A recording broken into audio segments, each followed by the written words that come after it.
Nuestro tema ahora es disfonía. La voz es uno de los primeros signos de vida. Luego, durante la vida, la voz es el medio principal para la expresión y la comunicación. Es también un indicador de salud y la enfermedad de las emociones, de la edad. La voz puede definirse en un amplio sentido de la palabra como sinónimo de habla o de una manera más específica como el mecanismo de producción de vibraciones sonoras. El término vocalización hace referencia al sonido que percibimos producido por la vibración de las cuerdas vocales y fonación al mecanismo de vibración de dichas cuerdas. La fonación es un componente clave en la producción del habla, combinado con la función respiratoria, la articulación de la boca, garganta y la resonancia de las cavidades superiores, garganta, cavidad oral y las fosas nasales. Dentro de la laringe, que está configurada como una válvula de protección de las vías respiratorias, se encuentran las cuerdas vocales como elemento vibrador y regulador de las frecuencias.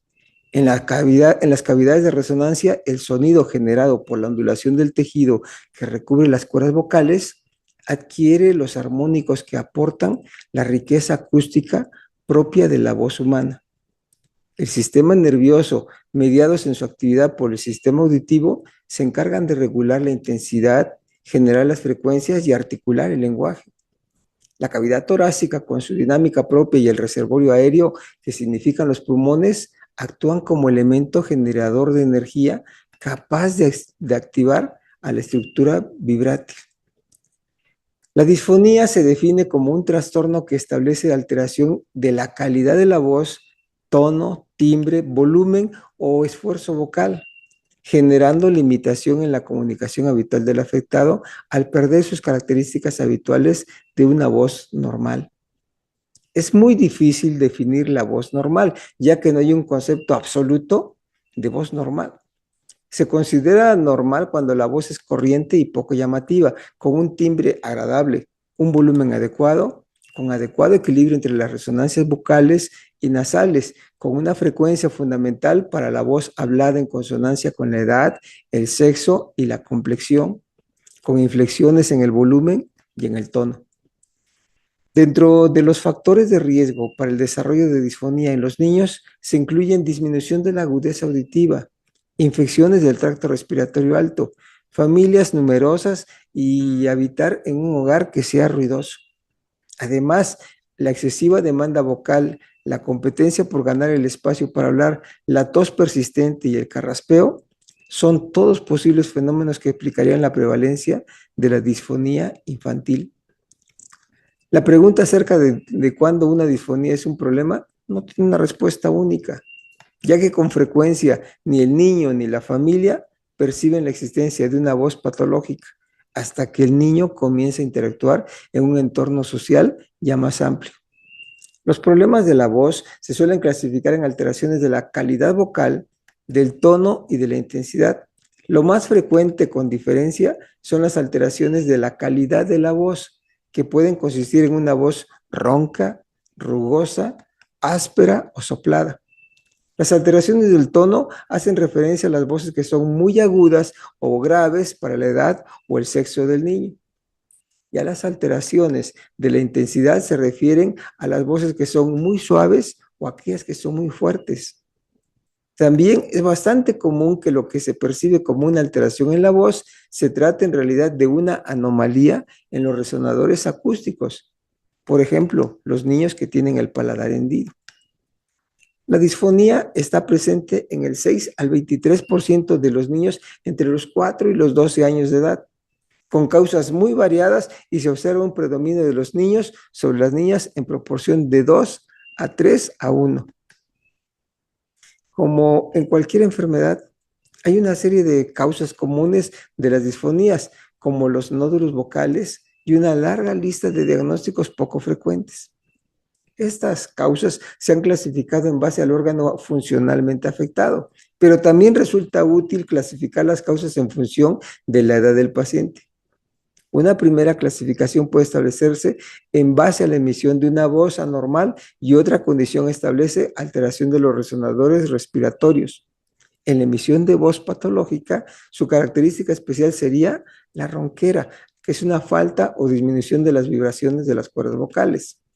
La voz aérea, que normalmente es aire en la voz o una voz soplada.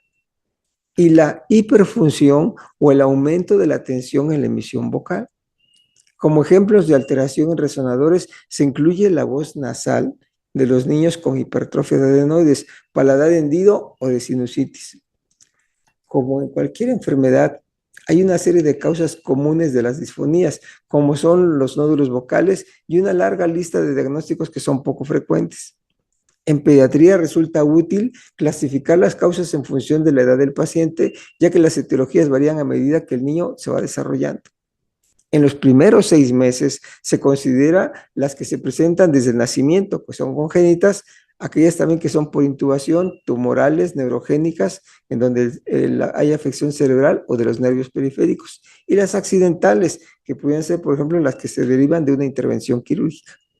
Ya de los 6 meses a los 5 años se consideran así como factores causales la aspiración de cuerpos extraños, nódulos vocales, papilomas, infecciones respiratorias y también por los procesos de intubación. Entre los 5 y los 13 años se consideran los nódulos vocales alteración de conducta, infecciones, alergia, reflujo gastroesofágico. Ya de los 13 a los 18, sus causas son conductuales, mutación de la voz, infecciones, alergia, reflujo y nódulos. Se describen a continuación las características más significativas de las que son las más frecuentes. En la disfonía congénita existen alteraciones anatómicas que modifican la vibración normal de las cuerdas vocales, como pudiera ser el caso de la laringomalacia. En unas asocia alteraciones genéticas, como en el conocido síndrome del maullido de gato. Las lesiones del trayecto nervioso generan parálisis de una cuerda vocal unilateral y puede asociarse con traumatismo durante el parto, empleo de forceps o traumatismo con cirugías intratorácicas. La parálisis laringea puede acompañarse de problemas para deglutir el alimento. La parálisis bilateral es de riesgo a la vía respiratoria, como en mielomeningocele, hidrocefalia o la enfermedad de Chiari. De los 6 meses a los 5 años, las causas más frecuentes son por infecciones respiratorias con una disfonía muy evidente al inicio agudo y de corta duración, acompañado de tos o también de ruido anormal durante la respiración, que es el estridor, que debe descartar la presencia de un cuerpo extraño con estos datos.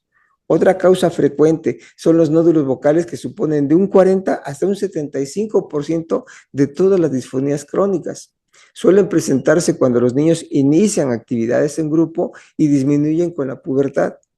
Son secundarios a un exceso de la emisión de la voz. La papilomatosis se presenta entre los 2 y los 4 años, con antecedente de condilomas maternos y el parto vaginal. Se manifiesta como una disfonía progresiva y un llanto anormal. Las disfonías funcionales pueden presentarse también sin lesión anatómica, pero con afonías muy frecuentes que se relacionan con abusos laringios, como toser, gritar, aclararse la garganta. Se presentan más frecuentemente en determinadas personalidades agresivas, ansiosas y con tendencia a ser neuróticas. Con frecuencia se acompañan de un trasfondo psicosomático y de conflictos familiares, aunque también influyen en los ambientes secos con humo de tabaco y el ruido que es de tipo ambiental.